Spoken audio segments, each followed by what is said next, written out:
Okay, imagine this for a moment. A world just teetering. Not just a crisis, but a deep, profound collapse. Think ancient Rome, this beacon of civilization suddenly just gripped by chaos. The essay we're diving into today, it paints this picture so vividly. It says, Rome was burning, blood in the streets, betrayal in the Senate. Can you almost feel that? That sort of visceral sense of chaos, the uncertainty, everything people thought was solid, just crumbling. It's a powerful opening, isn't it? It really pulls you into that feeling of instability right away, that deep sense that things are fundamentally breaking down. Exactly. And right in the middle of all this fire, this historical inferno, there's this figure, Cicero. He becomes this lens almost for understanding how we as humans struggle to hold on when everything else is just gone. Yeah. And his message, forged in that fire, it's incredibly powerful. The greatest task in life is simply to be human. Simply to be human. It sounds straightforward, but in that context. Right. In that statement. That's our guide for this deep dive. Our mission today is really to pull out that timeless wisdom from this one really potent source, this essay called Cicero, to be human when the world falls apart. It's not just history, it's about resilience, integrity, stuff that feels incredibly relevant right now. Absolutely. It speaks across the centuries. So what you can expect from us is, well, a journey. We'll go through Rome's darkest hours, see the collapse through Cicero's eyes. But crucially, we're not just looking back. We want to connect it. Connect those ancient struggles to the challenges we face now. It's about finding those enduring lessons, that connection of times, finding wisdom for navigating our own world when it feels like things are, well, falling apart. That connection of times is key. The parallels, even just the emotional resonance, can be startling. It makes you realize how much human nature stays constant, even when the scenery changes dramatically. Okay, let's really unpack that opening image from the essay. Rome, once mighty, now just teetering. And it stresses this wasn't just politics, it was systemic. A whole system breaking down. What hits me is the language, how it just immerses you in the feeling of that time. It really does. Those phrases, Rome was burning, blood in the streets, betrayal in the Senate, they're not just descriptions, are they? They're designed to evoke fear, uncertainty, just this deep despair. Imagine living with that daily. Yeah, blood in the streets. That's not metaphorical, is it? No, not at all. It implies a literal breakdown of public order, personal safety, gone. You'd see violence, hear about assassinations, conspiracies. It would seep into everything. It creates this constant background hum of anxiety. Trust evaporates. So when we talk about collapse here, it's much deeper than just, say, a change in government. It affects the very fabric of life. Precisely. It's a loss of values, a loss of trust. The rules, the norms people rely on, they just lose authority. Think about it. Laws aren't enforced fairly. Promises mean nothing. Loyalty is bought and sold. The whole system frays. People don't know who or what to believe anymore. And that breeds cynicism, this sort of every man for himself mentality. Which just speeds up the breakdown, I imagine. Exactly. It's this terrifying spiral downwards. The familiar landmarks of society disappear, leaving this void. It challenges what it even means to be a citizen or just, well, human in that kind of world. Hashtag 1.2, a republic's last gasps. And the essay hints at this shift from republic to something else, describing liberty dying under the weight of dictatorship. This points to huge power struggles, doesn't it? What forces were really pushing Rome in that direction? Oh, it was a long time coming. A perfect storm, really. You had these incredibly ambitious individuals, think Marius, Sulla, Pompey, Caesar, often with their own loyal armies. Personal glory trumped Republican ideals. So the military loyalty shifted, away from the state. Critically, yes. Soldiers became loyal to generals who promised them land, money. It bypassed the Senate. Military success meant political power, which funded more military action. It was a dangerous loop. Plus, Rome's expansion created huge economic gaps. Rich landowners got richer, small farmers lost their land, flooding the cities. Creating instability. Exactly. Fertile ground for demagogues promising easy answers. And then you had this disconnect between the elite and the people, lots of corruption. The Senate itself, meant to be the heart of the Republic, often became gridlocked, full of personal rivalries. That phrase, betrayal in the Senate, is so potent because it shows even the core institution was failing. Wow. Okay, just imagine watching that. Seeing the Senate, this symbol of Roman ideals, become a place of betrayal instead of debate. How does that not just completely shatter public faith, create this atmosphere of paranoia? It would be devastating, utterly devastating. The Senate was supposed to be the wisdom of Rome, right? When that becomes corrupt, cynical. The whole social contract breaks down. Faith evaporates. People feel like pawns. Every political move, every speech is viewed with suspicion. It paralyzes society. And that paranoia, it becomes almost rational. Who can you trust when allies might turn on you for advancement? And this is the world Cicero is living in, deeply embedded in, not just observing. Exactly. He's dedicated to this ideal, the Republic, and he's watching it being murdered. That's crucial for understanding his choices, his philosophy. He saw liberty dying firsthand. And this is where Cicero himself becomes so fascinating. The essay makes a point of saying he wasn't just a philosopher. It calls him a lawyer, an orator, a statesman. So he wasn't locked away thinking abstract thoughts. He was in it. Absolutely central. These roles weren't separate. They informed each other. As a lawyer, he saw justice won and lost up close. He understood the mechanics, the human cost. He defended people, exposed conspiracies like Catiline's. And as an orator, Unparalleled skill with words. He used rhetoric not just to win cases, but to inspire virtue, defend the Republic, speak truth in the forum. Language was his weapon, his tool to shape opinion, maybe even destiny. and statesman, actually governing. Yes, navigating the treacherous political waters, making decisions affecting millions, often risking his own safety for his beliefs. He was in the arena. So his philosophy, it wasn't just academic theory. It came directly from that messy, hands-on experience. It gave it incredible authenticity. He wasn't just imagining ideal states. He was living through the collapse of a real one, trying to save it, then reflecting on what it meant to stay human amidst the wreckage. When he wrote about duty, honor, justice, these weren't just abstract concepts. They were the things he fought for daily in the courts, in the Senate. Hard-won wisdom, then. Definitely. He understood human nature, its flaws, its potential from direct experience. That's why his philosophy feels so grounded, so practical even now.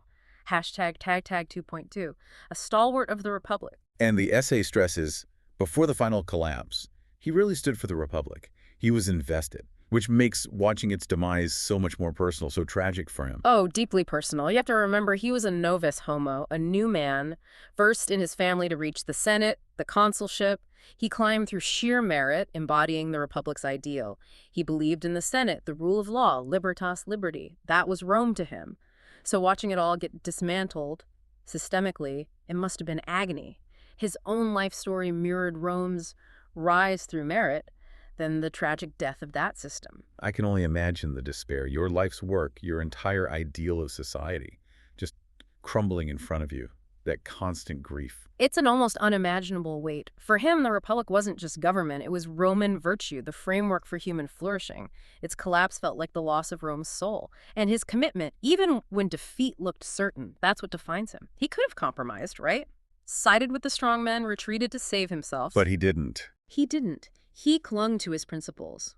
And that choice, principle over pragmatism when facing doom, that's the core of his legacy. Okay, then comes this huge turning point for Rome and personally for Cicero. The essay puts it bluntly. Julius Caesar cut down by daggers. Yeah. Just brutal. Public. It must have sent shockwaves everywhere. An absolute earthquake. For a Republican like Cicero, maybe there was a fleeting moment of hope. You know, the conspirators thought they were liberators, restoring freedom from a tyrant. The desperate attempt to save the Republic. Possibly how he saw it initially, but the reality, it plunged Rome into even deeper, bloodier civil war. It proved the old Republic was too far gone to be saved by just one act, however dramatic. That moment really cemented it. Liberty dying under the weight of dictatorship wasn't gradual anymore. It felt irreversible. The violence just shattered any remaining sense of order. So instead of liberation, it just accelerated the end, unleashed more chaos. Completely. The emotional impact was immense. Terror, uncertainty, this feeling of doom.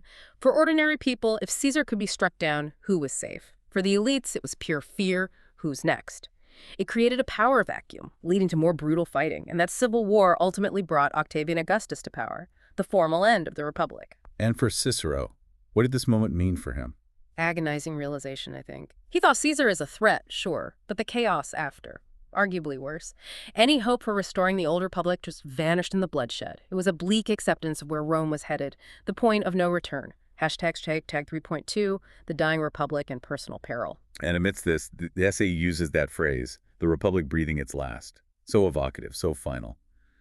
But it wasn't just the Republic dying. Cicero himself was now in mortal danger, wasn't he? Stark imagery, isn't it? Like a body in its final moments. And yes, Cicero, this outspoken voice for the old ways, a fierce critic of the new powers, he became a target. The essay says he was declared an enemy of the state, sentenced to death. He knew his end was near. This wasn't abstract politics. It was personal. Terrifying. Enemy of the state, sentenced to death. He was put on the prescription list by the Second Triumvirate, Octavian, Antony, Lepidus, basically a hit list. Mark Antony especially wanted him dead. Cicero had attacked him relentlessly in those famous speeches, the Philippics. Antony wasn't going to forget that. My God, living with that hanging over you, knowing your world is gone and you're hunted. What does that do to you psychologically? How do you even face the day? The pressure must have been immense. Crushing. It's not like facing death in battle. It's being hunted down as a political target, knowing the society you served has condemned you. The anguish, the fear, the betrayal, overwhelming. And yet, and this is what's extraordinary, Cicero's response. He didn't just crumble into fear or bitterness. What did he do? He wrote. He focused on his principles, his legacy.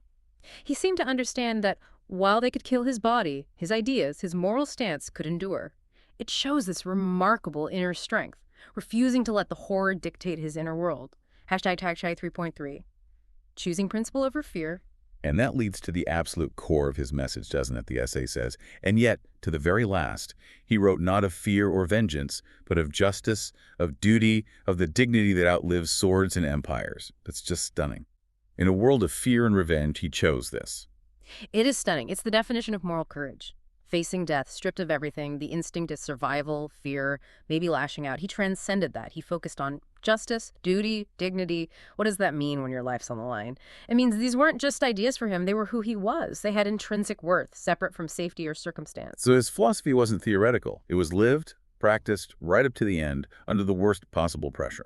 Exactly. His later works on duties, Tusculan disputations, they have this urgency precisely because they're written by a man facing the abyss. He wasn't just speculating about virtue, he was living it under extreme duress. His insistence on these principles, it's a testament that they aren't just for good times. They're the anchors when the world goes mad. They're how you keep your humanity. It elevates him beyond just a historical figure, doesn't it? He becomes almost a blueprint. A blueprint for integrity.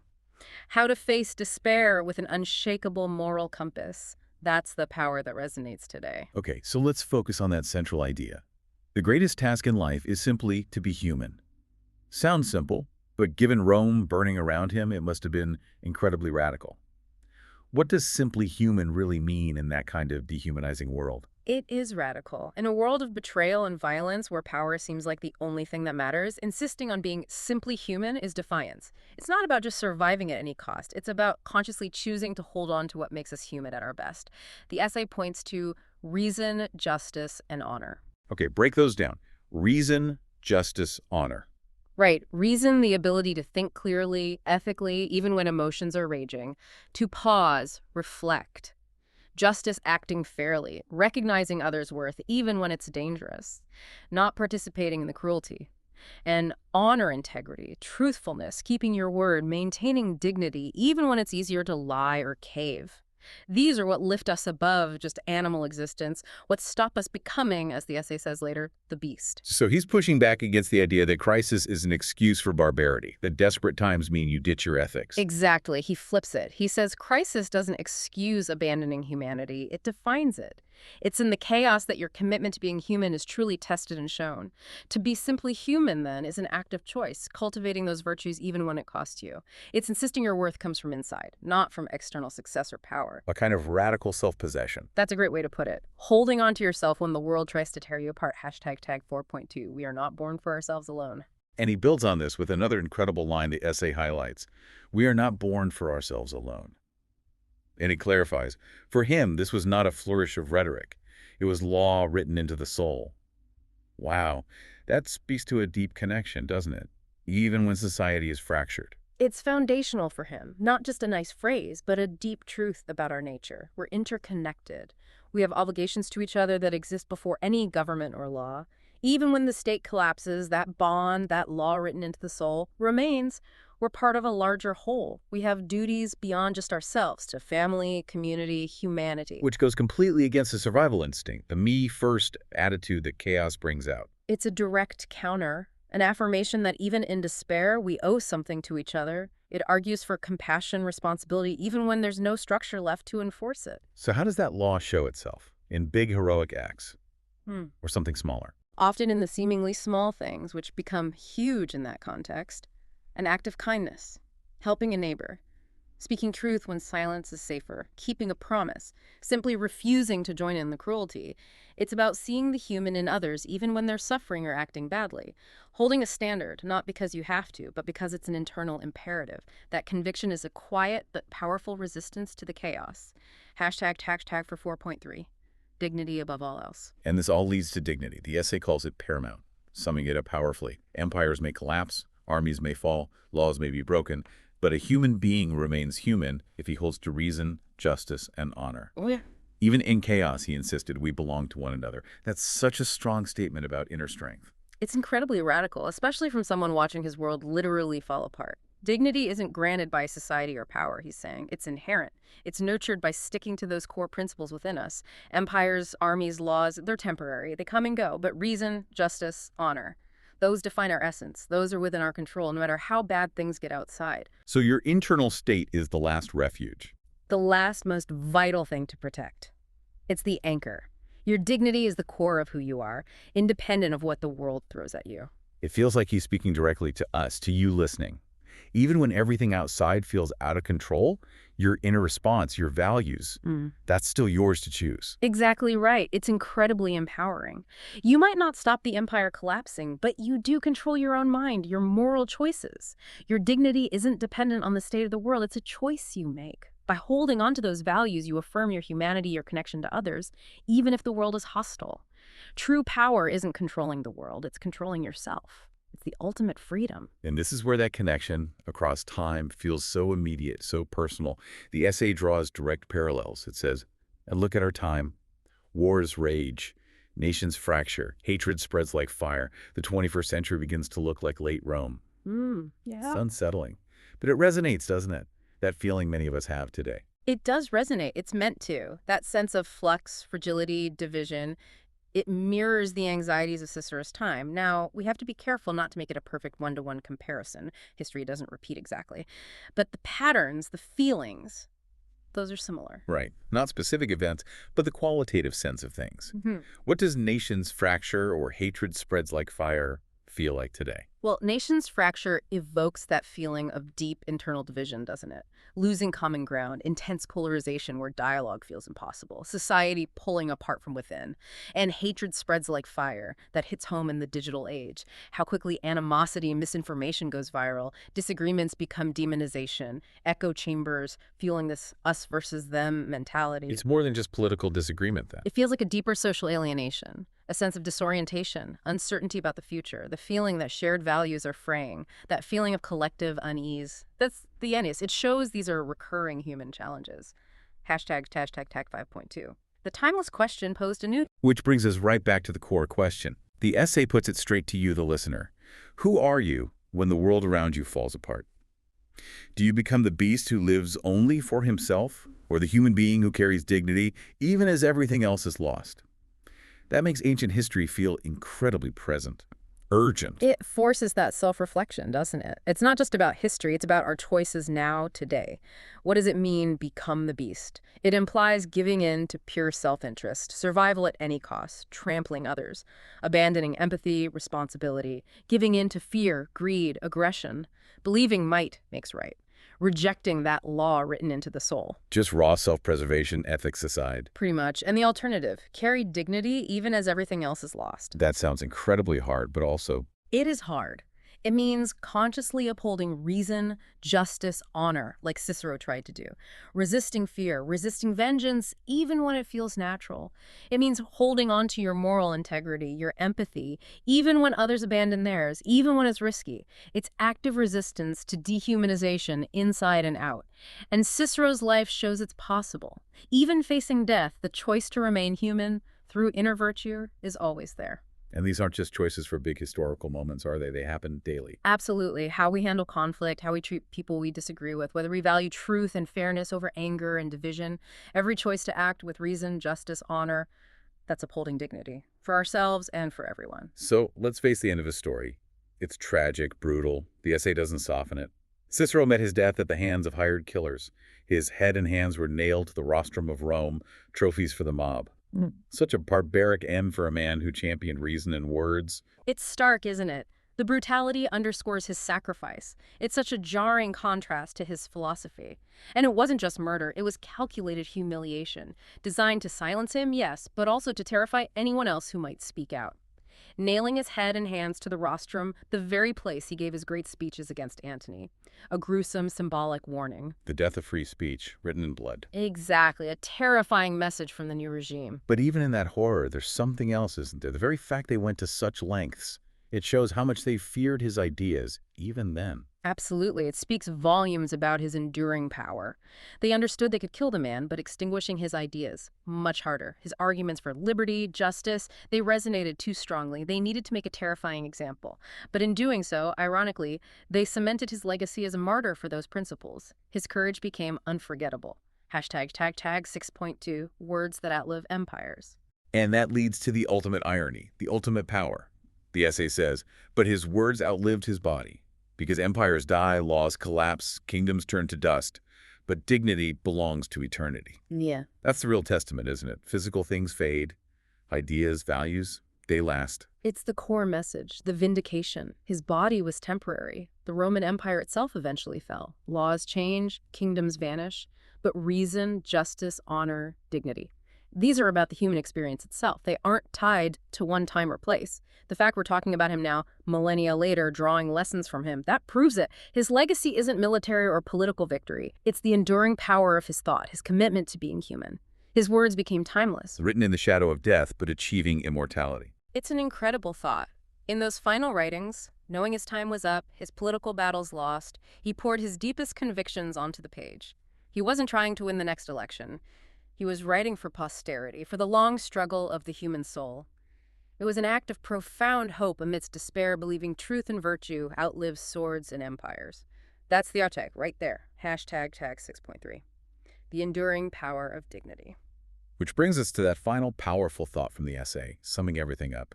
Laws collapse, empires fall, but dignity stands above death. It feels like a fundamental truth, a declaration of our intrinsic worth. It's the perfect synthesis. True power isn't external, it's fragile. It's the inner strength, the commitment to our core humanity. Laws, empires, cultures, they fade. But dignity, reason, justice, honor transcends all that. It can't be taken unless you surrender it. It's the last bastion when everything else is gone. A reminder that our moral choices, our integrity, they give us enduring purpose, even in the darkest times. It's a powerful reminder, isn't it? That even when the world feels like it's burning down, the most vital task is holding on to your humanity, your reason, your justice, your honor. That is dignity. Cicero's story, then, it's more than just history. It's a guide, forged in fire. His choices give us a kind of blueprint for our own times. He reminds us about personal integrity, about human connection, about sticking to our values, even when it's hard, even when it costs us everything. He chose to write, to think, to uphold principle, right to the end. So as we finish this deep dive, think about that connection, those echoes from ancient Rome in our own lives. And consider Cicero's challenge, now facing you. When the world around you burns, who will you be? Will you become the beast? Or will you stand firm, carrying your dignity even as everything else is lost? It's not abstract. It's a choice you make every day.